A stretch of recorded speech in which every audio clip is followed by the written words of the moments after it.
What up, JOBINS? Episode 149. Holy shit, the circus of UFC 303 is over. But, dude, I think that last night showed, JOBINS, that the fucking UFC is the greatest sport ever. No matter what is thrown at them, they still provide a great show, great entertainment, great night of fights. It was crazy. Crazy night. Dude, a lot that probably didn't go Dana White's way or any of the fans' way, but, I mean, it was still a good showing. Can you imagine being Dana White right now? He's probably, like he said, his phones are off. He's probably getting fucked up or sleeping in and just meditating, getting lost. I can't imagine. Dude, you try to set up the greatest show on earth and then all that shit happen? On top of the Connor stuff, all the stuff that went down this week. Fucking Brian Ortega and his weight cut ordeal and being sick with who knows what. I don't know what the fuck's going on with Brian Ortega. And then even the, what else am I thinking here? I'm blanking. I'm stoned. We're here. Yeah, but first, how you doing, by the way, before we get really into the fights, because we're kind of starting off quick. First, again, thanks for the 5K followers, Jones. Haven't got to celebrate with you.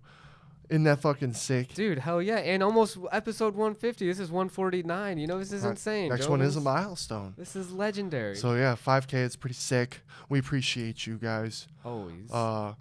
Big things. Big things coming. Just say that.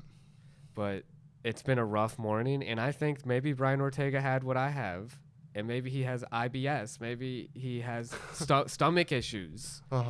Man, I got some Pepto-Bismol, and I took that, JOBINS, but it's still killing me. What did you eat that fucked you up so bad this morning? We get cold beer and cheeseburgers. Shout out. It's like a really good restaurant that always seems to have good seating when we go for the fights.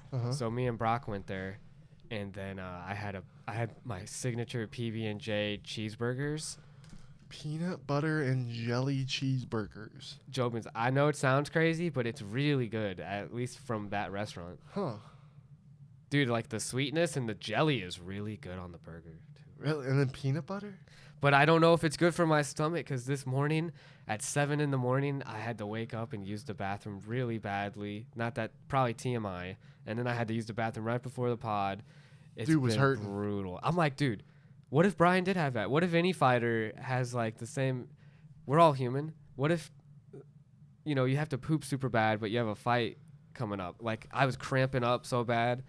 It was painful. Were you going sweating. I was wiping my brow. It was a hard time today, and it's probably it's not over. Yeah, I feel like every time you eat something like that, it doesn't go your way. You might have it, brother. I know. Maybe you need to get checked. I do have to get my annual checkup at the doctor's, so I'm gonna see if maybe I could do like a blood test or so, just some way to like know what medication I could be on to like limit how much this happens to me, because it is a lot. I'm 29. I'm not even 30 yet, but I swear, dude, my stomach is just not handling it. There's got to be some pro-antibiotic gut thing you could be drinking or something. Probably. Yeah.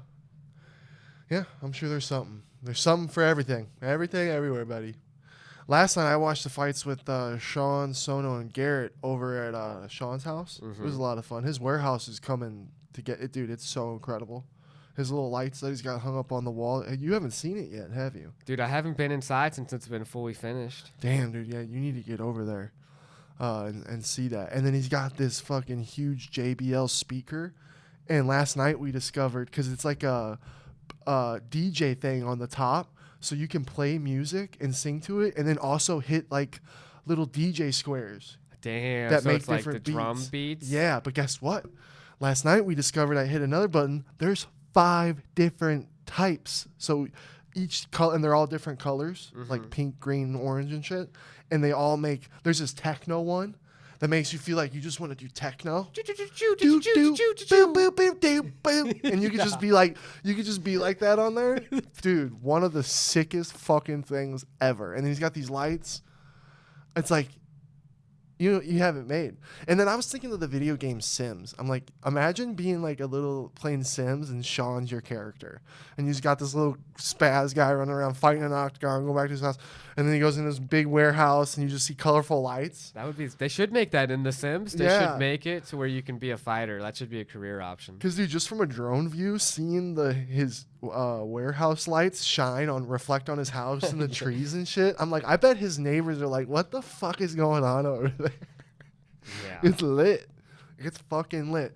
But shout out Sean and Garrett because they had the genius idea of watching the fights in the warehouse, in the 145-degree warehouse. 145. Are you sure Felt it was like 145? Fucking It's felt a like sauna at that So it was, I think it was like maybe in the high 90s yesterday. It was hot. Yeah, it was hot.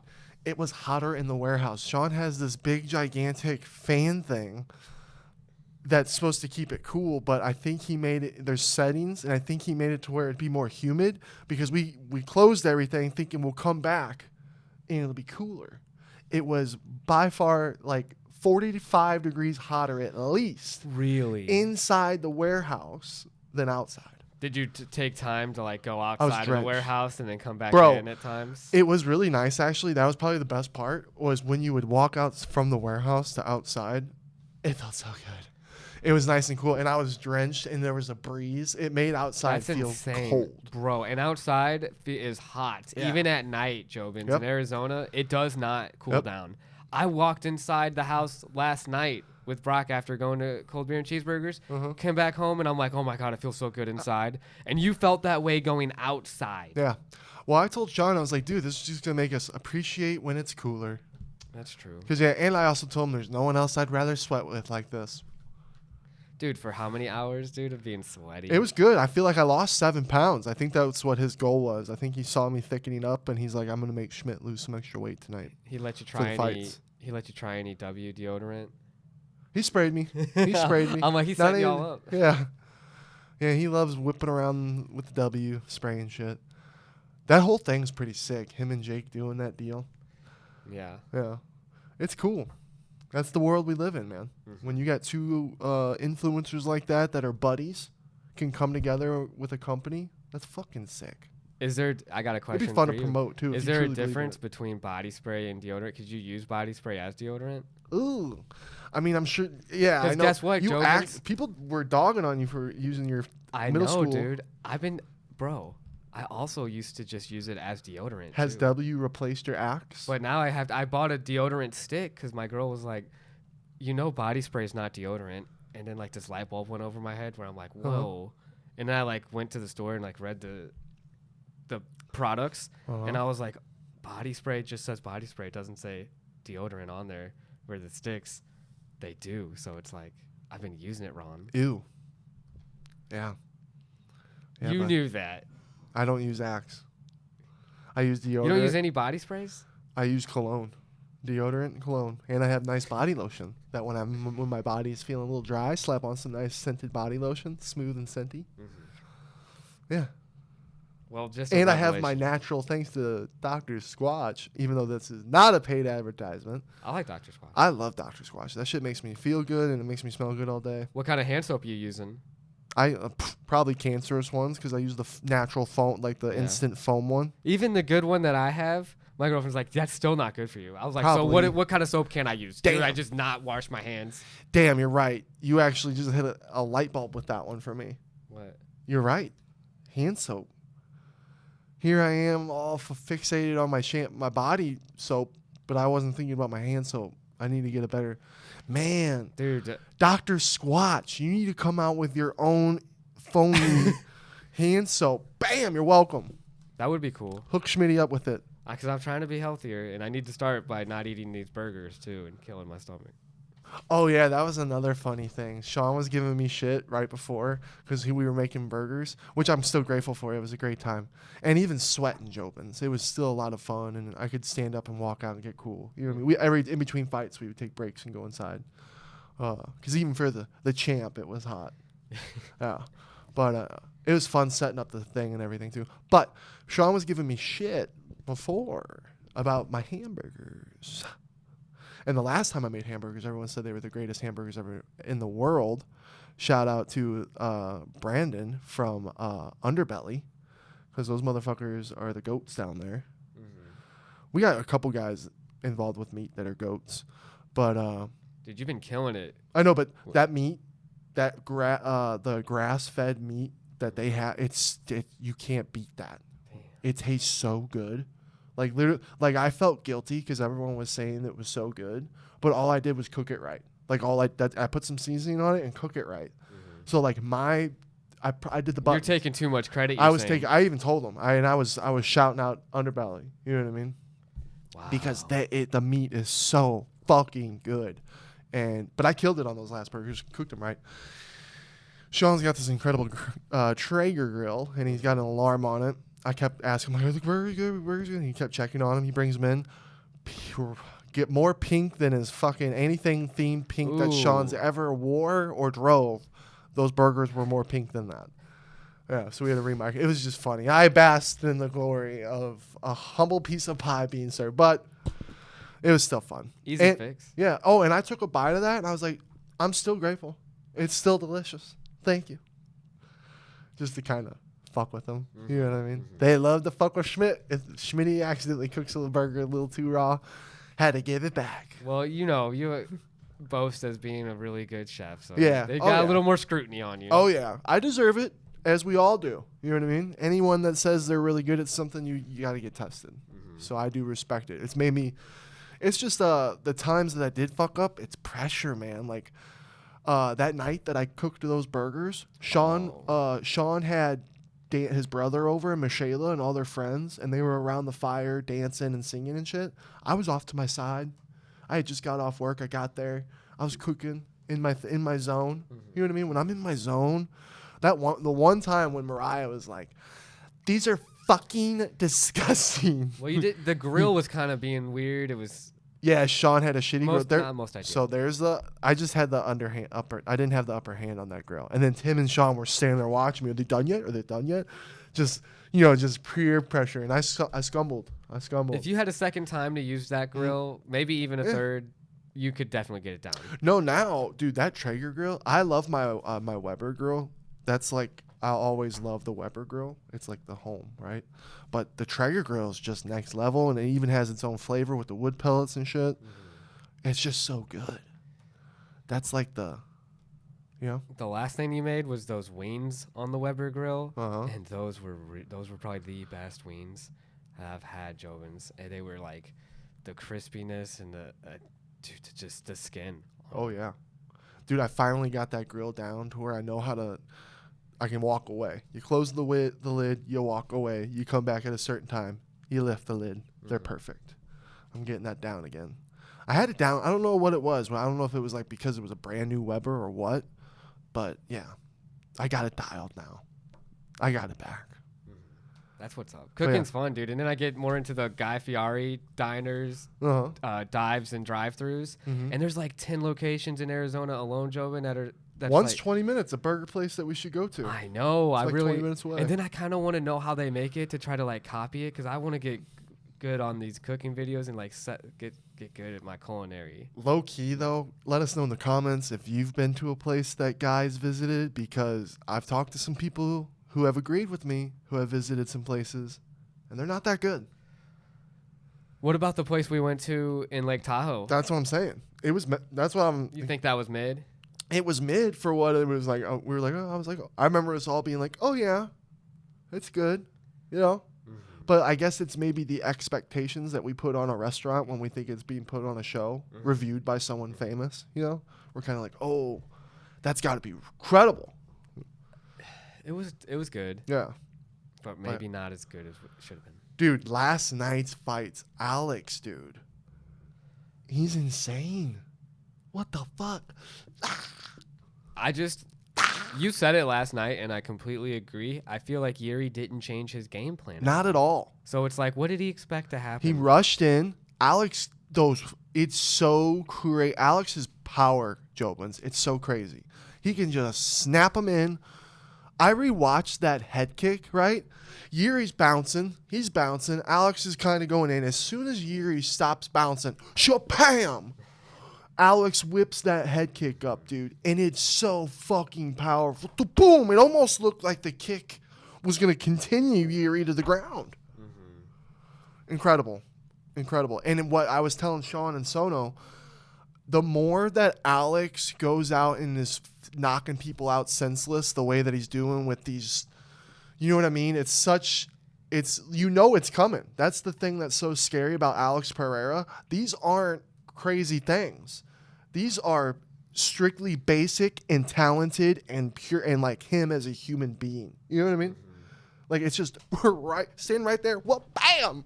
You can't stop it. You can't stop it. It to me, dude, with that stare down said it all too. When they were staring each other in the eyes for like 4 minutes and 50 seconds before the fight. I'd never seen anything like that. I know they almost went on a little too long though. I mean, how Sean made it was funny because he's like, they're thinking, all right, come on, ref. Like as a fighter, you're ready to go. I'm sure they would have stood there all day. I think they had, dude. Because you don't watch Naruto or anime. Those guys had a whole fight internally before the fight even started. What do you think they were thinking? Like if they had dialogue and shit, there would have been like 5 episodes worth of time. You have a lot to learn, little brother. Dude. Because that's some little brother shit right there that happened to poor Yuri. I felt like Yuri, because he's all about the samurai and Japanese and stuff. Like that, a samurai warrior gets wrecked by an Aztec warrior, dude. Oh my God. Like whoever Alex's people are, oh man. He had channeled all the warrior spirit and fucking killed Yuri. Do you think maybe the stare down's what made Yuri be more aggressive? Because to me, I was kind of feeling like maybe he'd be more a little calculated with what his going forward, but he was still rushing in. Maybe because if you hang back too much, Alex is going to land those leg kicks. So I guess maybe you can't compromise those leg kicks. You got to get in. Yuri's not the right guy to stop Alex, though, because I don't think his grappling level is there. Like, you need a complete mixed martial artist who has enough standing to be able to defend a little bit and then be able to grapple and, disarm Alex. That's the only way you're beating that guy, I feel like. I felt so bad for Yuri, the look on his face, dude. Oh, yeah. Because we see how fucking much UFC fighters put into this. We see how hard Sean works into it.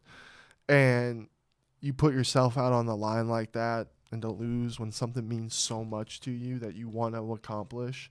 Like, dude, UFC fighters are the GOATs. MMA fighters in general, fucking GOATs, dude. I respect all these fighters so much. It's crazy, dude. Because you could, like...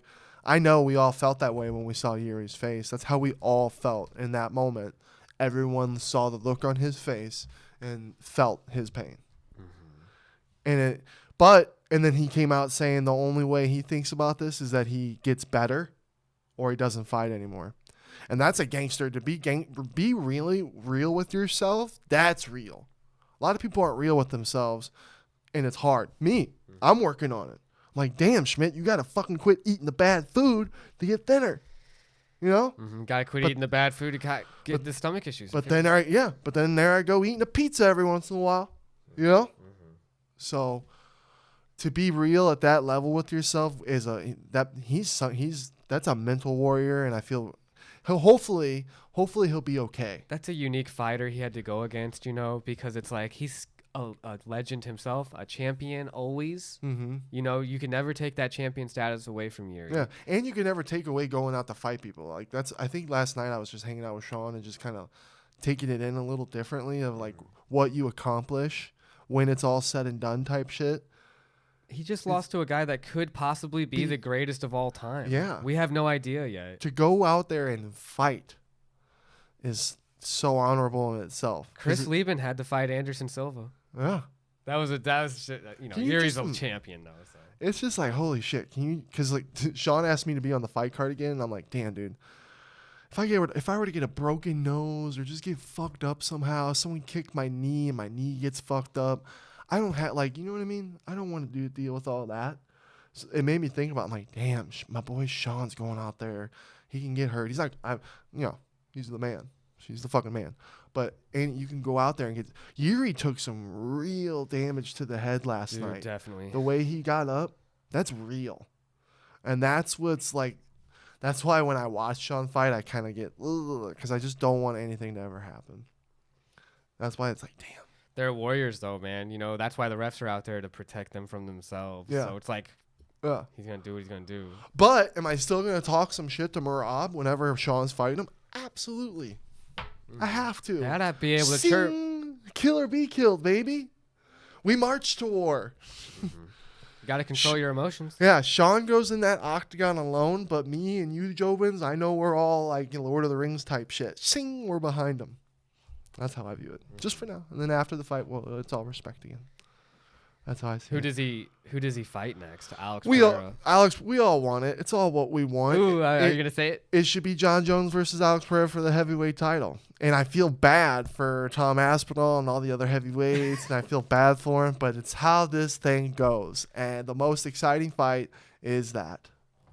Dude, if Jon Jones beat Alex Pereira, he would be like he's already talked about as the GOAT. Mm-hmm. That would be GOAT. I wonder So Connor's just taken over the top, right?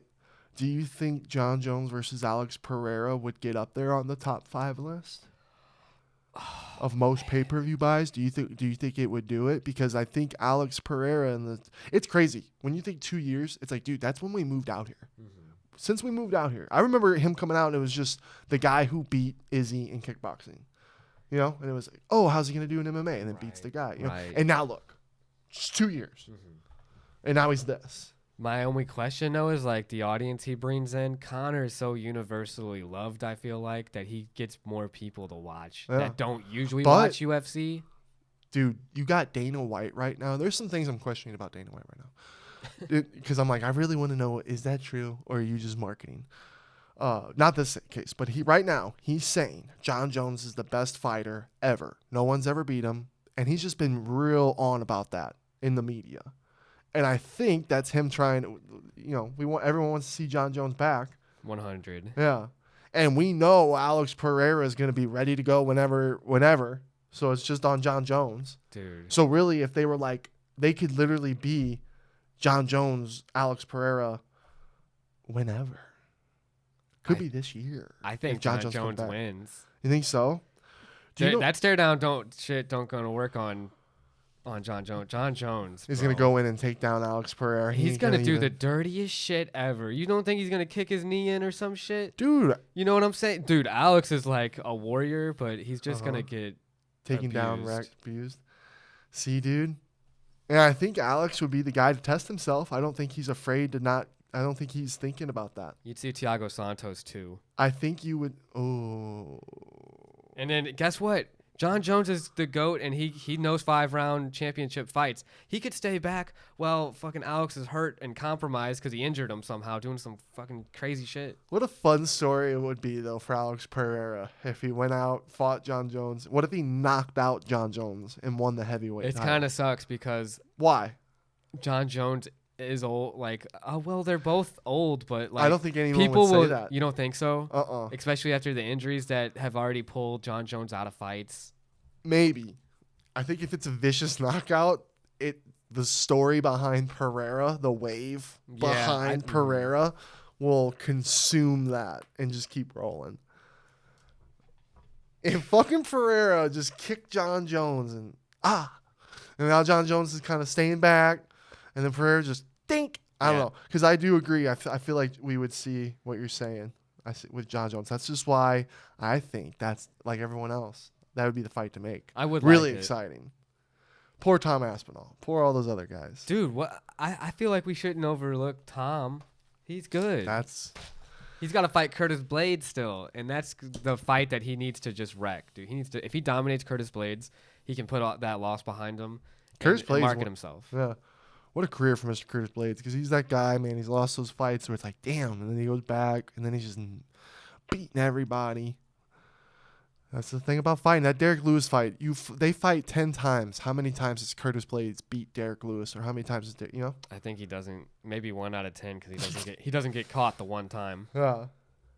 He got caught, dude, and it was so telegraphed. It's like we all knew Curtis was going in for the takedown. And yeah, his lights went out.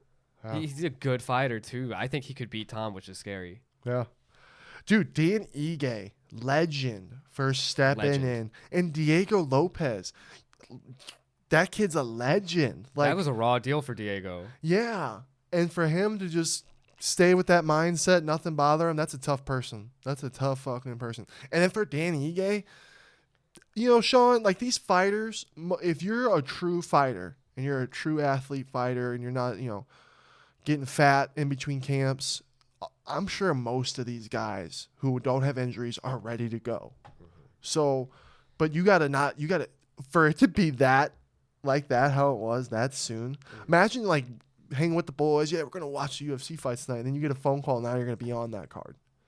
That'd be nuts. That would be nuts. That'd be fucking nuts. But that just shows you how incredible the UFC is and the athletes. Thank you, Dan Ige. I wish Dan Ige wouldn't have taken him down at the end, because he had to win that like he was down the 2 rounds and he won the 3rd round for sure. But man, how cool would it have been? Because I think his chances would have been better keeping it standing. Because Diego Lopez's jiu-jitsu is just too good. It really is. He's sharp. Great fight though. It was a great fight. Yeah, no loser in that one. And shout out Dan Ige showing the heart of a fucking warrior, ready to go like that, and then to have a fight like that, it's like damn. Dude, I would have been pissed for Diego Lopez if he would have lost. Like training that whole time for Brian Ortega and then upsetting. A different fighter in Dan Ige. That is not. Oof. Yeah. Heated me. Yeah, but hey, man, it played in his favor, and now he's done a huge favor for the UFC. Both those fighters did. Yeah, right? They'll get paid back for that one. I like Dan Ige calling out for the spear. That was sick, and he'll probably get it if he. They might even rematch. Who knows? Yeah, right. That'd be fun. And then I just want to know what's going on with Brian Ortega, man. It sucks at the weight cut. No, it's like what's going on closed doors. I think Brian had to poop. Brian had to poop. Brian had to go. He's gonna be on Pepto-Bismol commercials after this. Or as Tim would say, Brian was in the parking lot smoking a cigarette because of fucking Diego Lopez's jiu-jitsu. Real is Diego's that much better than Brian's? Oh, dude. Well, I honestly I'm sad. You know, I'm sad it all happened because I think Diego Lopez and Brian Ortega could have been a really good fight.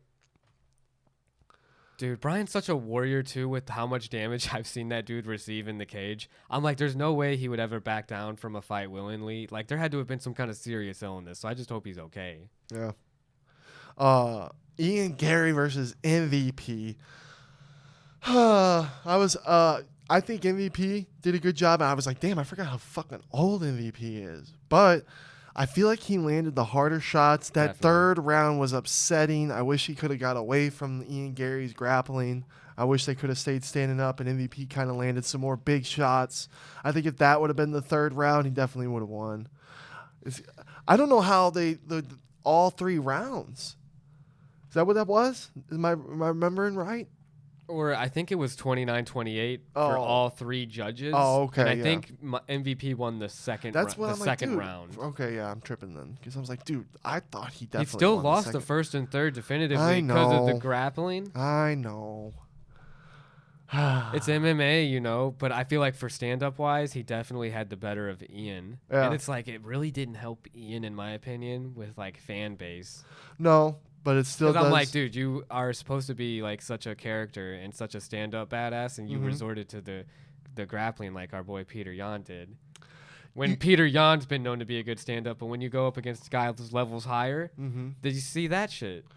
I don't know, man. Usually his post-fight interviews are pretty cringy, but I thought he did pretty good at just staying like calculated with his mental game, like being so confident. Dude, and then I feel bad because I was just talking about how Yuri should have changed his game plan up, but then I would be saying the same thing I'm saying about Gary right now, you know? Being like, oh, well, he's a stand-up guy too. Well, maybe you should take notes from Ian, Yuri, and do more takedown stuff and try to get the back of Alex or whatever. Or I think you take notes from Izzy and you bait the boogeyman. You got to bait him. There's only one way to stop the boogeyman. Have you seen Halloween? You bait him. Yeah, only if you can make the boogeyman cut weight. That's because he was going down too much, Ricky. Dude. Alex Pereira was going in for the kill, going in for the finish. You can't replicate that. That's you can't. It was fire. You know what I mean? And then for Izzy to do, it's like in time.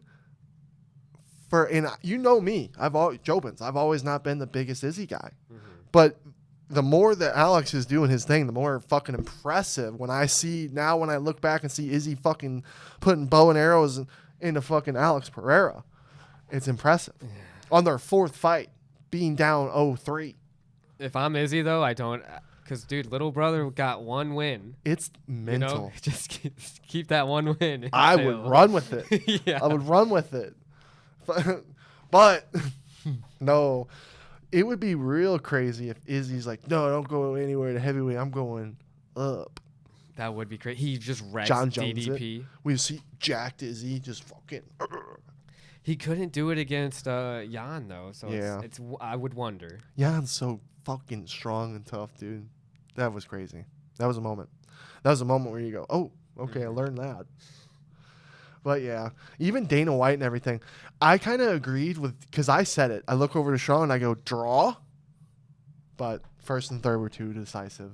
Dana White agreed. He kind of thought it was a draw because nothing really happened in the third. And I felt like if it had stayed standing, MVP would have won. I agree. Yeah. But dude, we've been watching UFC so long. You got to know. take account the back control and Right. the grappling. It is crazy how long we've been watching, brother. Weird. Anthony Smith, poor Anthony Smith losing to Roman, dude. He didn't do bad. Yeah, I know. You could tell like there was a fire in Anthony Smith and he was wanting it, dude. It's tough. Yeah, because at the end of the day, I'm a big Anthony Smith fan. Mm-hmm. I like him. He looks so scary compared Dude. to how he Shout out is Roman. a broadcaster. Yeah. Shout out Roman for winning that fight too. That was a scary fight. They were brawling. Mm-hmm. Did you see the fucking cut on Myra Silva? Oh, it was so bad. That was It was, dude. There was a point because when we were watching it, the guy was backing away, like, "Don't bleed on me," because she's like outside of the cage bleeding to Dana. I'm like, "Get in the cage and cover up." Jeez, it looks terrible. What a warrior! But man, that was a nasty cut. It blows my mind how like some fighters can go their whole career and not have that happen. And same with like broken nose. Like some fighters will never have a broken nose, and then some fighters have broken noses all the time and they got nose issues. Dude. And one punch can change that. It's like how do not all fighters not have fucked up noses? Bro, people talk shit on the girl fights all the time, but that girl fight was one of the biggest fights of that night. Oh yeah. With as far as like warrior violence, holy hell. Oh, yeah. That was intense. Dude, what about Cub Swanson and Andre Philly? That fight was sick. That was actually fucking sick. And for how long both them guys, it's crazy. That was the one fight I missed because we were driving on our way to beer and cheeseburgers at that time. Oh yeah. Well, you should go back and watch that one, dude. It's weird because I was like, dude, Cub Swanson don't look old. I'm like, he looks like a, you know. Oh, did he get beat by? Yeah. It was fight of the night. Wow. Now you got me blanking. I'm stoning on my coffee. Who did win that fight? Now I'm blanking. I'm pretty sure Cub Swanson lost. Yeah, it was Andre Philly. Decision. It was fight of the night. Yeah. Sorry. Blanking for a second there. But yeah, dude. I remember watching. I'm like, Cub hasn't aged. I mean, he has. But we've been watching him the whole time we've been watching. Dude, UFC. he's been fighting since WEC days, brother, right? Our whole time. And I'm like, he Yeah. looks like as a person and fighter of Cub Swanson, motherfucker looks like he's got 7 more years. Oh, but hey, that would be sick. Let's root for him. I know. Dude, there was a lot of people who we got Michelle Watterson retired. Andrei Arlovsky's probably last fight. They both lost. There was a lot of people on that card that had been around for a long time. And there were some fucking violent knockouts. The Joe Pfeiffer nasty KOs. You see that one? Oh my God, he uppercutted him so clean, dude. Was that I thought that was Joe Silva when he knocked out Charles Jourdain with when he held his head. Fight. Dink. That was a different fight. My bad. Yeah. How did Joe Pfeiffer win his knockout? Joe Pfeiffer, how was it? He fucking punched the guy. The guy went fucking flying. There was some good knockouts actually, because there was a couple. Yeah. There was a lot. It was a violent night. That Silva one you just brought up. The one kid, I'm blanking on his name. He had like a 16. I missed that 20 one. seconds. Yeah. The kid that was with Tony Hawk and he did that skateboarding stuff. Yeah. That was pretty cool. We were setting everything up, and when we had just got it on, boom, it happened. What's his name? Talbot or something like that? It starts with a T. He's curly headed. Yeah, he's tough. I was sad for Michelle Watterson though, just because like I always was a big fan of her, and then meeting her, she was super cool, and then to see how sad she was, it was tough. It was tough. She had her record though, 6-9 in the octagon. Damn, she's lost 3 more times, and that's just. I know. Wow. Well, she's fought a lot of good people, dude. She's got wins over Jessica Pena, Paige Van Zandt, Carolina Kowalkiewicz, Felice Herrig, and Angela Hill. The Angela Hill one's impressive because Angela Hill's been really good. You know what? You said Paige Van Zandt. She needs to go power slap right now. For real. Bring back the rivalry. Michelle Watterson, power slap. See, I got unfinished business, bitch. PVZ looked good in her last one. She ate it. She fucking Who's got been her. slapping her like that? Paige, who's been slapping you? Let us know. Blink twice. But she did eat that shit. If she got more power, she was like, she made the girl wumble and stumble. Yeah. But if she just made bitches fall down, I was wanting that to happen. That would have been enticing. She fought a scary looking shit. I know, but if she would have went flying, I would have been like, damn. I think she knocks Michelle Watterson out. Chris Cyborg should be a little power slapper. Or bring back Ronda Rousey for some power slap. Bro, bring Gabrielle Gracie. Have you seen her, the jiu-jitsu lady? That is, oh my God, because Brock's talking all about it. And JOBINS, if you're into jiu-jitsu too, I'm sure you've heard of the Greg Jones tournament that he's doing, where everyone that wins gets $1 million in their brackets. And Craig Jones himself is going to roll against this, I think her name's... what did I just say? Gracie something. Dude, she's just a monster, bro. She's got to be like 250, like 6 foot. We got her. We got our Bertha. She's like choking him. Really? Oh, it's so funny. Dude, it's intense. Okay. She getting tested? Bro, I don't think they test anybody in that one. Yeah, probably not. Damn. That's what I'm waiting for. A big Bertha girl coming into the UFC, just making all these girls look foolish. Dude, they exist. Unstoppable. We need them. We need them for the women's. Imagine Amanda Nunes' power slap. She'd probably be pretty good, right? Oh, yeah. That's what power slap should do. They should just go back and get some people that are big and just be like, hey, you want if we pay you good? Because here's the thing.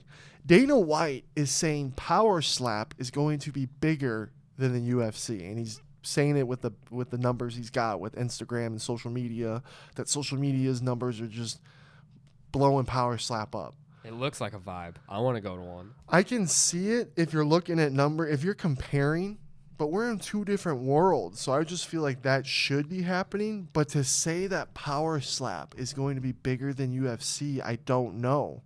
Because everyone was fighting around the world before UFC. Has everyone been doing power slap everywhere? Has everyone been slapping each other? Yeah. Been around for a minute. So people been growing up. Oh, what are you guys doing? Oh, we're doing our slapping. Wait till the Russians come in. Yeah, we haven't really seen any Russian slappers, Chinese slappers. MMA is mixed martial arts. There's history behind each one of these kinds of fighting. You know, and they come together to make mixed martial arts. My question: martial arts. When does the first a slap is a type of mixed martial art? Right. What if the power slapper comes in and becomes a UFC champion? And he uses power slap techniques for the most part. It's just slapping people out. Then Dana, you had me wrong, you son of a bitch. You were right. But I just don't see how you can have all these stories because it took so many moments in the UFC with people, which I get you can have with power slap. Right. And I get it. Like, okay, Dana White's like, okay, if this is 1992 for UFC, for power slap for him, that means in 20 years, it's going to be $1 billion, whatever. You know what I mean?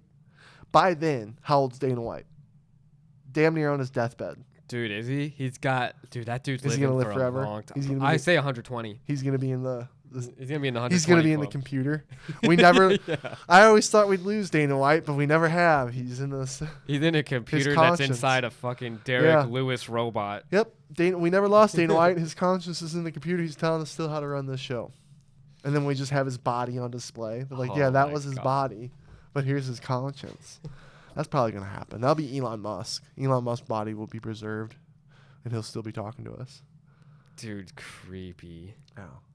But because Dana White's saying all that. Do you really think power slap is going to be bigger than the UFC one day? No. I don't. Bro, just like you said, it's one martial art. Mixed martial arts. I was the part of the group that was watching it in high school when it wasn't the cool thing to watch. Kids were watching it, but it wasn't everybody. And I would tell when I would tell my dad, when I would tell my friends, hey, the UFC is going to be one of the biggest, if not the biggest sports. They'd be like, no, football, basketball, blah, blah, blah. And it's like, and now look, right? So it's up there. But that took now, dude, I'm going to be 32, you know? COVID made UFC so big too. Do you think, huge. Conspiracy theory. Another dude, there's a couple things that I've been thinking about that I'm like, Dana. How much power does he have? How much power? He's in the president's. How many Chinese fighters, too, do we have coming in? And guess what? It's interesting. Some Wuhan shit. It's interesting because sports are power. Sports bring money to cities. Sports bring revenue to it's a lot. So and yeah. Then, further on the conspiracy theory, because then mandated vaccines for athletes in other sports to make those other athletes not as good. That's a huge conspiracy theory. Sean, ending it now. What do you know, O'Malley? Mr. O'Malley, I need to know. I'm your friend. Tell me. I promise I won't say anything. You know something, Sean. I know you do. You sit down with these guys. You're at the table. You know some shit, my boy. Probably not. But Bro, what? Dude, are we going to talk about the debate at all? The presidential debate? Dude. That's wild, Jovins. I'm sure a lot of y'all watched it too. Yeah. Is it to the point now? Did that just change politics overnight to where like maybe we can all talk about it and not get fucking canceled and shoved down our throats? Because that was nuts. I don't know how you process it. I actually did go back and rewatch some of, even though I know we want to talk shit, but some back of Obama's things, just the way he would talk. Yeah. It's so different. It's so fucking different. We literally just watched two presidents. It was comical, dude. Two presidents talking to one's going, he can't even golf better than me. Holy fuck. And then they're talking about, oh, I didn't fuck a porn star. Oh, you're a criminal. Oh, I'm a criminal. You're a bigger criminal. I'm not a bigger criminal. You're the bigger criminal. Yeah. That was our presidential debate. The first one. Holy shit. We're in for it. This country's in for it. In our lifetime, bro, we're in for it.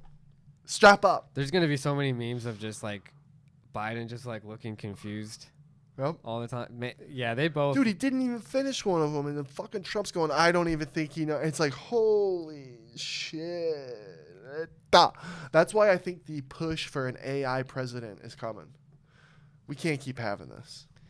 And then when you think about the impact and like what other countries are seeing, and it's true. It's like, dude, if I was another country and I saw that debate, you would want Joe Biden to win.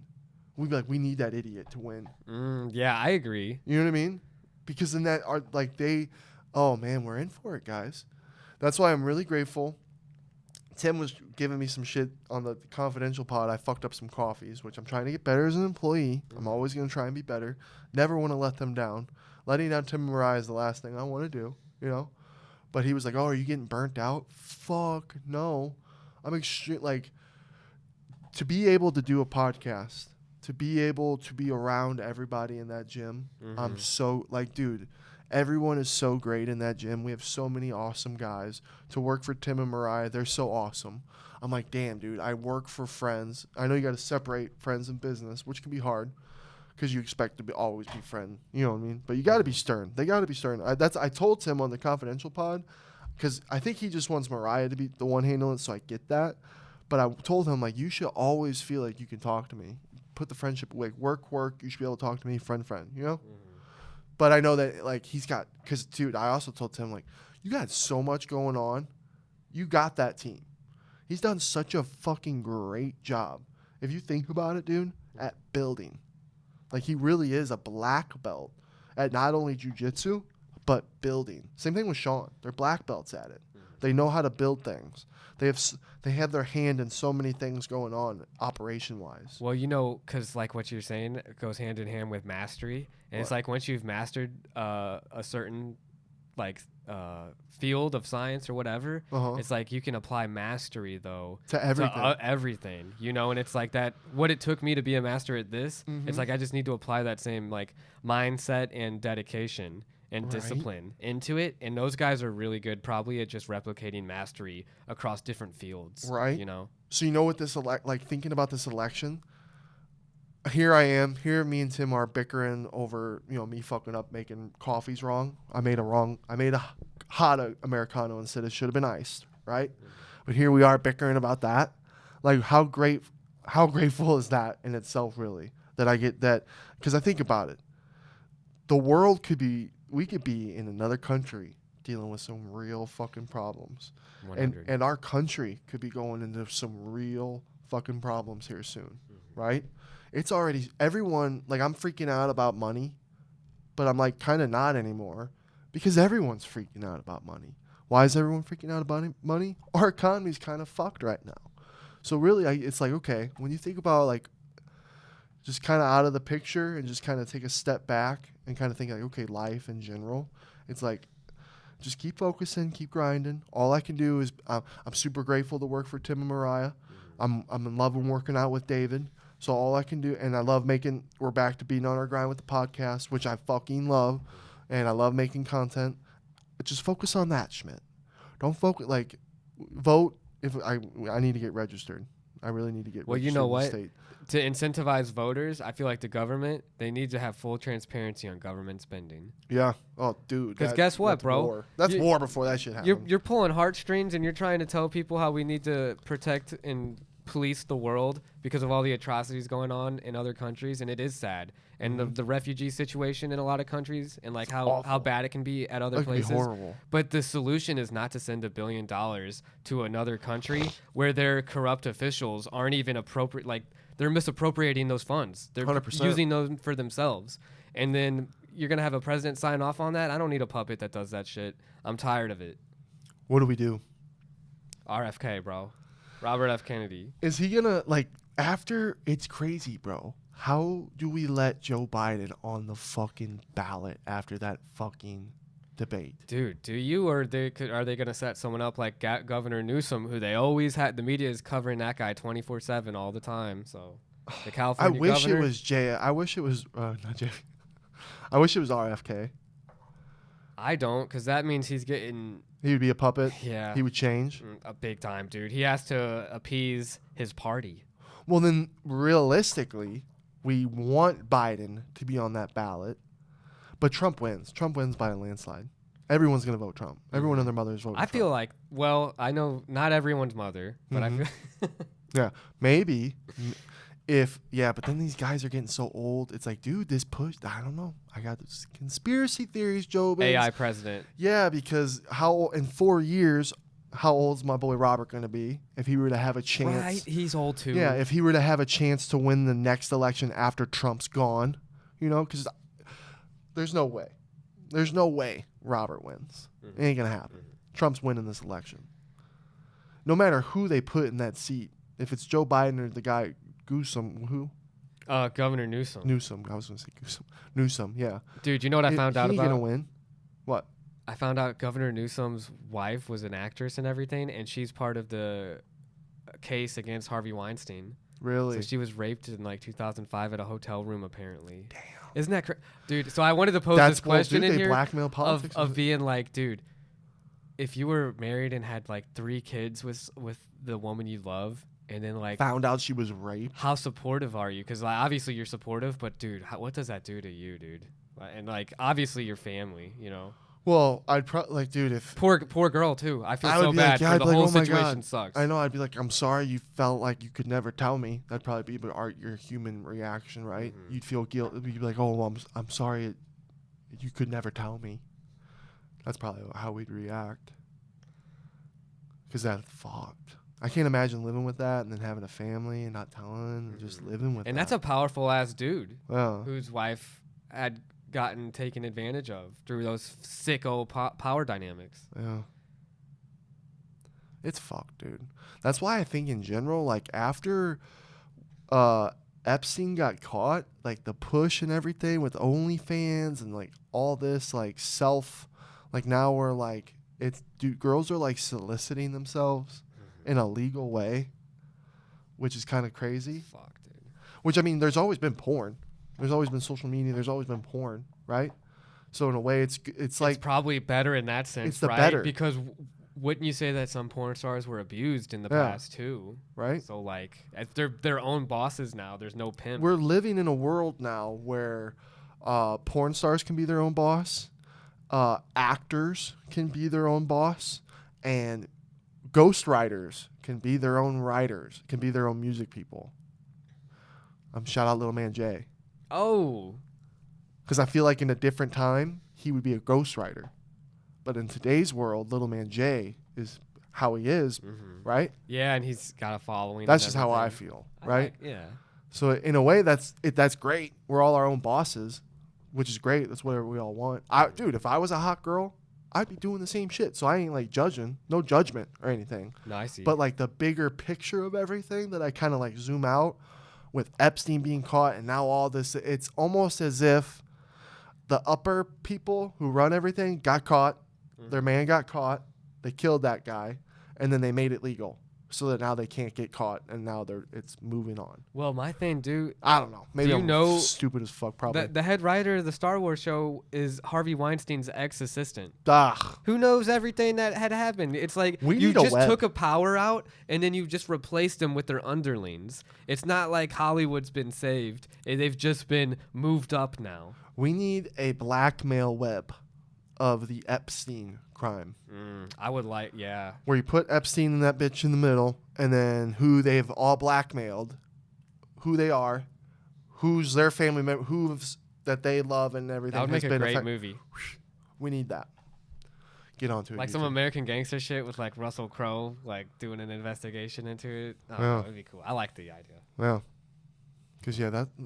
And then it's like, how much do we even hear about it? Like, the world's crazy. Again, JOBINS. That's why we focus on ourselves. We just keep trying to improve. Dude, always it comes down to business and corporations, too. And it's like, how much power does Elon Musk have in our political system? And he's not even a United States citizen. Or well, I think he is, but he's not born here, you know? Let's go. We should put on iRobot for the hell of it. Just go watch it. Dude, that's a lit movie. Because I'm telling you guys... The messages are in the movies. There's a movie trailer I want you to watch that I brought up to the boys called Instinct from 1999 with Anthony Hopkins. Uh-huh. And he like is in the wild or something, and he comes back, and Cuba Gooding Jr.'s in it, and he's like, "Are you a man or are you a psychopath?" And then Anthony Hopkins is like acting like an animal, like because he was like around gorillas or something in the woods or in the forest. Really? It's the trailer looks so corny. But it's like I really want to check it out. I would be down. I'd be down. I am in love with I wish I had one right now. The retro look of the 90s and like the 90s TVs and VHS tapes. Did Stranger Things do that to me? Is that the Stranger Things effect? All retro shit like that became, or is it just the time? Dude, it's that time of human nature. Bro, we're that old. Special effects used to be so much more creative, in my opinion. For real, special effects have gotten bastardized because of CGI. Only because I watched a behind the scenes thread on X, and it was showing like, dude, the speed racer for or like the thing that Luke Skywalker's driving on. It has wheels. All they did was put mirrors on both sides so that it looked like it was floating. That's fire. It looks great. Yeah. And then like the miniatures that they had for even the Lord of the Rings in the 2000s. We don't want to work hard anymore. There was big castle setups and displays. Back to the Future had cool stuff like that. It's just a shame that it's just like computer generated, and not that it doesn't. It's just too much. It's a shame that we've accepted it as like the only way to do shit. Yeah. Because I would love that'd be so sick if we can make old movies again, like movies that like look like the 90s. Be sick. Oh, definitely. Because, dude, I want to get the TV with the little VHS, pop a VHS in there, watch it. Be sick. Even like with old school games. I saw a guy with a Blockbuster T-shirt. Oh, he had a Blockbuster Rewards member T-shirt on. I was like, yeah, he's showing his age, dude. We're old. People just don't know, bro. People just don't know. That NBA draft made me feel ancient as fuck. I'm like, holy fuck. It's time. It's happened. It's a new dawn. Dude, the NBA playoffs should have done that for you already. LeBron wasn't really in there, dude. Kyrie Irving was the last They looked vet. like little babies, the NBA draft. And I know it's a young man's game. All sports are a young man's game. But holy fuck. They all looked like little babies. They're young, dude. They're not even 20. Oh, my God. They're teenagers, a lot of them, you know? The fact that I walked into a Blockbuster now is... Dude. Yeah. It's like being at Woodstock when we were kids. You know? Bro, that 70s show took place in the 90s, and that 90s show takes place we're way in past the 2020s, bro. I'm just saying, like... yeah, we're up there. You remember the feeling, bro? Like, it's kind of fun to think about. And I think about my mom now, like what does she think back on that makes her feel like this? Because I'm sure it's crazy. Because back when my mom grew up, everyone didn't have phones. You had to meet up with people to see each other. You were excited to be with your friends after school. You were excited to be at work with all your friends, you know? Mm-hmm. And yeah, now I think back on, dude, going back to Blockbuster on a Friday night or a Saturday night, you'd get there, like we would always usually go around 4 or 5. Like that was like the time to go, 4, 5, 6. Mm-hmm. We'd be pissed because you have to go and make sure you got a copy before they were all gone. It could be rented out. They could be your rented favorite out. game you want to play, yeah, you might not be able to even rent it. Or the new movie that just came out, you got to wait till Saturday now. See if someone brings it back Saturday. Yeah. Dude, I do remember. Yeah. And it was just like a vibe. It was a feeling like you'd hang out. We would walk around. My mom would go look for her movies that she'd want to watch that night. Me and you would walk around. We'd go look for the movies we wanted. We'd pick a couple that we'd have for the weekend with a video game that we'd play. And then remember, we'd watch our movie, and then like we'd watch the movie with my mom that she picked. That was usually, remember how many horror films my mom would show us as kids? It lit. I'm so grateful for my mom to have the mom I have.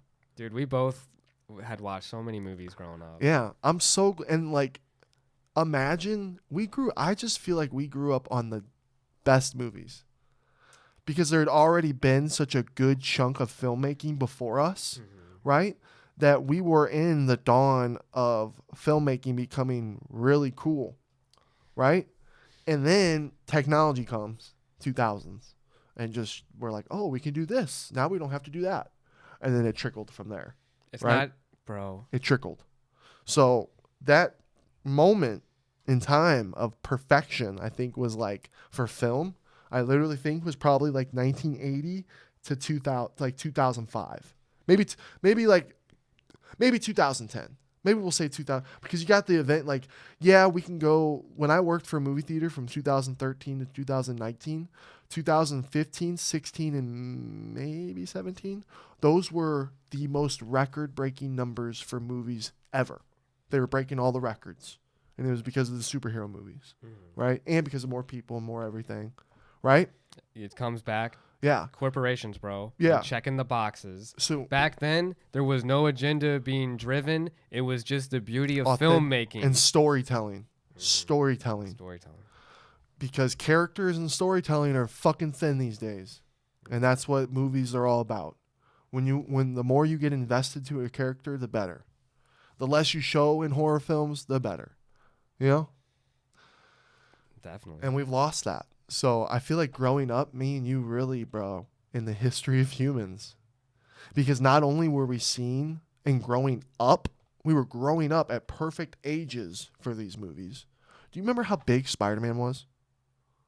Which used a lot of CGI, RIP. But which might have actually been the dawn, which was what, 2000, 2001, 2002? Yeah. But Spider-Man was fucking huge, right? And it was massive. They made all this shit for Spider-Man. And I remember those days. You go everywhere. Pop-Tarts, Burger King, McDonald's, everything. Spider-Man. Shrek like that too. Yeah. We grew up at that. We grew up on Lord of the Rings.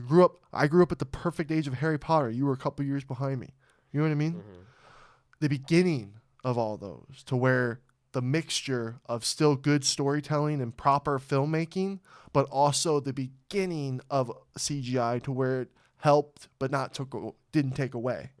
Now CGI takes away. Made us all lazy, made everything thin and lazy because we can do this. There's no more having to get a motorcycle because we can make it look like there's a motorcycle there. Which I get. It takes a lot of money and resources to make those kinds of movies, like Waterworld. Like they don't have the money and resources to do it, though. Right? That's my thing. $180 million to make Star Wars TV show, and you come out with that piece of shit? 100%. You're fucking kidding me right now? 100%. Who directed Waterworld? Do you remember off the top of your head? Oh, no. Fuck, who was that? Was that James Cameron? No.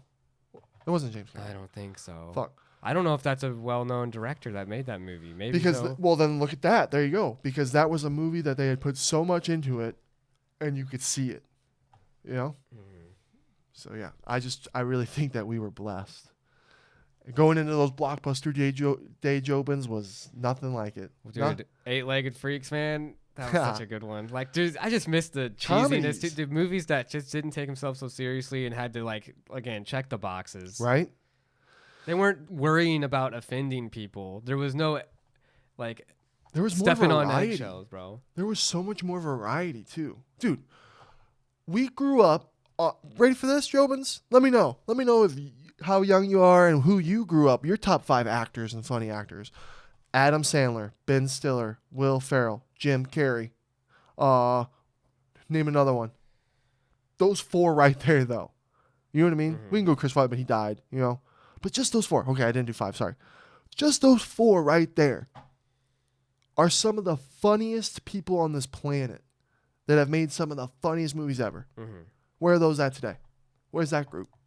That group is still the one making movies because no one else has been talented enough. Seth Rogen even said it. Because I would say Seth Rogen. We could get, because those were like Seth Rogen, Jonah Hill, Michael Cera, Paul Rudd, Jason Segel, all those guys making all those movies. Those were like our teenage years, which again, we got lucky with. I grew up at the perfect time for Superbad, which was what Seth Rogen says is the last good comedy movie. Ooh, someone in the comments did have a good one that they brought up. The show, with the one guy who's viral from Saturday Night Live. Is that what you're talking about? Dude. Shane Gillis? Shane Gillis' show on Netflix? Oh, I think it was, or they said that was funny, but they were talking about a high school movie that came out after Superbad? What was it? You don't remember? Fuck. It was a good one, and I was like, that is a good high school. What, Project X? No, later than that. Really? God. Sorry, Jobin. I wish I could have remembered the movie. But there is a high school comedy that came out after Superbad. That's pretty funny. But even before us, dude, Robin Williams, John Candy, John Belushi, Bernie Mac. All these people. Eddie Murphy. Like, that was my 5th one. There we go. Look at that. There was another one. Eddie Murphy. How old is Eddie fucking Murphy? And how pumped is everyone for Axel Foley? That's part of the problem, though. It's that we should be looking forward to new shit just as much, but we don't. I know. We're getting Beverly Hills Cop 17 on July 4th. Why the yeah. I'm lit to see 5th. Bad Boys 7? fucking 7. Yeah, it's just like, that's because there's nothing new, dude. Right? Laziness. Agendas. Corporate just pushing this because this has worked in the past, So, bro, and we don't want to try new shit. How blessed were we? Sorry, guys. How blessed were we? Do you remember waiting at the movie theater after seeing a fire-ass movie? Let's just say it. Star Wars Episode 3. Let's just say it. The greatest Star Wars movie ever made. Damn, let's just say it. I like it. I'll respect it. Because we were there for that. Remember waiting? We had to wait and wait and wait for my mom and dad to come pick us up. And we'd be like, come on. Life was good. Life was fucking good. Damn shit. We were some Jay and Silent Bob kids, but outside a movie theater. That was us. Waiting for our parents to pick there us is up. still movies that have love in them. It just doesn't feel like Far it's... and few. Yeah. The Far and Nosferatu one I want to see. I feel want to like see that whoever, so bad. Whoever made that movie watched Nosferatu a lot. Yes. And is like really into it and really wants to get the aesthetics down. I'm down for it. I'm glad you brought that up because I didn't watch the trailer with you. And when I watched that, I was like, oh, fuck, I'm excited for this one. Yeah, dude. I am. There's another movie the trailer. We'll talk about it on the next pod. I'll go watch it with you. But it looks really good. The guy who's in it's been around for a long time. He's got these 2 girls trapped in a house, and then he's like putting them through shit. Oh, shit. Yeah, it kind of looked good though. But yeah, damn. Nate Diaz versus Masvidal boxing events this weekend. Sean's gonna go and be a commentator for it. That is cool. So fucking sick. That's fire. Yeah, last night I was trying to be fun at first and just I was asking him questions, just trying to get him, you know. But then it was just too damn hot. I got tired. My energy levels dropped after sweating for 7 hours. But super excited to hear him and see what he does, what he brings. Dude, such a tactical mind with the stand-up too. Yeah. So to he's hear goofy. him say it, it'd be cool. Yeah, and for him to have his debut commentating on Nate Diaz and Masvidal, how fucking sick. Yeah, so that's going to be exciting. Who do you think wins? It's been kind of chaotic with the promos and leading up to this fight. It's just kind of been sloppy and chaotic. It's a boxing match, right? Yeah. Nate Diaz. You think Diaz? See, I feel like the UFC gloves would have helped a lot more for the damage. For Masvidal? The stoppage, he could get a doctor's stop, but Nate Diaz is going to be able to eat the punches, I feel like. And he's already had his boys and everything being these like... And he gets hit by heavyweights. These prime and all these kind of... They've already been in that world a bit. I feel like he'll handle it better. Do you think this is going to be a dumb fight for money and they're not even... Like, it's just kind of be silly? Or do you think Like, I have a feeling Masvidal is going to always be Masvidal when it comes to a fight, and he's coming to take Diaz's head off. That's what I feel, no matter what. Good luck in how many rounds is it? Fuck, should have done my notes. If it's like 10 rounds, dude, Diaz. 7 probably. 7 rounds, Diaz all day. Because of the cardio. I'm telling you, like as you said, he's got length. He's a street brawler. Yeah. And he's going to try to, if he kills him in the first 3 rounds, somewhere in that time, maybe. But I think he might be gassed enough to not be able to do it. I have a feeling 4 you're through right. 7. I got a feeling you're right, I think. But I do also, I can see Masvidal winning. I can see Masvidal winning. I can see it. I'd be more confident in like an MMA fight, though. I'm not going to lie, though. I guess I'm being biased. But Sean being a commentator made me more excited for it. I know. I want to. I'm excited to hear what he does. I would love for Mike Malak, because he's been doing that crazy. Did you see that? The karate sports or whatever? Oh. That shit was crazy. The guy had a crazy knockout. Yeah, switch kick knockout. Yeah, it was crazy. Which was crazy. And then the president's choking out a guy on the side, choking him unconscious. That'd be like Dana White putting someone in a chokehold at an event. And we see Dana White just perfectly executing and putting someone who's causing violence. Combat karate's rising up in stock too. Yeah. Dude, that's why it's not that crazy to think Power Slap will be a huge hit. It's all crazy. In the future, But like we're saying. for Mike Malak and Sean, if they were to team up and commentate a fight like karate or even a bare knuckle or a power slap or any of them, I would love to see it. It'd be fun. So I'm excited. I'd love to see him on Barstool Sports with Dave Portnoy when they do the redneck. That would be funny as Rage fuck. in the Cage or whatever they do. Yeah. That shit's hilarious, bro. Right? And they have little people fighting in there too. It's just entertainment. If I was Sean, I'd get a little loose. I'd get a little loose up there. Oh, yeah. Take a shot. Take man. a shot or two, have get fun. loose and have fun with it. It's an entertaining spectacle. Because he might hate me for this. He's like, he loves doing that shit, but he gets nervous too, and he's going to be a little nervous, but I hope he just goes and has fun with it because it'd be awesome. Hey, if Snoop Dogg and Pete Davidson can do it, our boy Sean's going to kill it. Yeah. And when you get a guy like Sean in there and you got these two fighting, what if a viral knockout happens and then you got Sean doing a cool reaction? There's just a lot of things that can make it go super viral. Yeah. So I'm excited for that. I'm excited to see what happens. See how it all goes down. See if it's entertaining. And see if, hopefully it's not just a money grab fight and it's stupid and we're all like, oh, that was dumb. It'd be fun if it was these guys actually went out there and tried to put on a good show. We'll see. We never talked about Hakta girl. She fucking stormed the internet. Yeah, isn't that? It's just so crazy how things work, dude. Yeah, and then she got fired from her job. You would think that OnlyFans or Pornhub would be signing that girl to save her, or she would be getting some reach from someone. Well, what if she doesn't want to do that? I know. Imagine. But hey, that would be the scariest way to get fame in a way that you didn't think that you would, and a little it stops embarrassing. You from getting money, and it gets you fired from your job. That's got to be a lot. She's probably dealing with a lot. Yeah. That's why it's like, okay, how do I maximize off this? But then again, you're right. She probably don't want to do, and then you're known as the Hakta girl. Fuck. What would you do? You said something stupid and embarrassing, and all of a sudden everywhere you go, oh, it's the Hakta girl. I try to capitalize. Fuck. I would try to make money somehow. Right? There's someone who wants to reach out and just attach my face to it, then yeah. And I agreed with what she said, because it's like, dude, it would be like being fired for being a social media influencer and you're doing crazy shit. It's like, if you go there, they can fire you for that for sure. I know, it's just dumb, dude, because her actions were outside of her work. It was in her own private life that got recorded because she was in an interview and she was having fun being nothing. I wonder what she got fired from doing. Being a teacher. She was a preschool teacher. Yeah. I know. That makes sense. It does. It makes sense. It makes Bro, you have sense. a school to run, bro. Bro, if it was 1976, no one would have even known. She would have got interviewed. That interview would be out there. No one would have even known. It's because of social media. Everyone knows. Yeah. And you probably got these Who fucking kids. She was getting interviewed by some dude who does interviews. And then, you're like, oh, fuck. Miss Emily, you're fucking Hakta girl? I thought you were nice. Yeah, I get it. I get the trauma. But fuck. I get her side too, man. What do you think? Should she have been fired? Dude, every time... Yeah, she should have been, because every think time so? that we're on camera, we're being recorded. We are very aware of what we're saying, and we understand the risk being taken.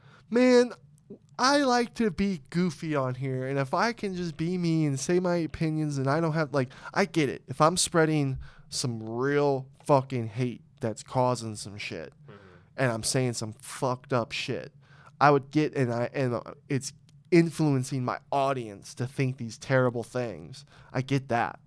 But we're not like that. We're pretty rationally minded people. Yeah. I'm a dumb guy trying to get smarter in this life. And I'm literally blessed with the life I live, so we're blessed that we get to talk about it. And I'm just giving my opinions. And that's just me as a human, and I'm not the smartest person. I'm always trying to be smarter. It learn. is, at the end of the day, for a preschool to fire her is bullshit, because they, how many preschoolers are really going to be recognized in that, you know? Yeah. And it's if it was a corporate thing and she was a high member of the board and our shareholders were in on it, I'd be like, it's just business. You got to fucking go. Now. See, that's different. Let me throw this one at you. You're a porn star making bank being a porn star. Okay. And you're also a preschool teacher on the side. I could see that one being a little fucked up. It's like, why are you teaching? Yeah. Why are you teaching? I mean, it's still. But what if she's a really good teacher? Yeah. What if she's like, she's like, my duty is to teach kids the right way. How much are you really teaching at a preschool level? Right. Hey, man. That's not when that's they learn degrading the to preschool teachers. Well, sadly, because teachers are going to be gone in the future. You know how many women I've worked with that have had to quit the bank just to raise their kids because daycare costs so much? Right. So fuck that shit. At the same time. Yeah. But I mean, also, respect to it's not the daycare people that are responsible for the high prices, I'm sure. And they probably do a lot with taking care of kids when people have to work 100%. Can you imagine having to teach 22 little kids that don't fucking know anything and they're That would wild? be hard. Oh Yeah. my God. Patience. I'm sure you have to have a high level of patience. We are begging for AI. We're begging. Yeah, we're running towards AI. But just to say again, with those moms that have done that, it's turned out to work out for them.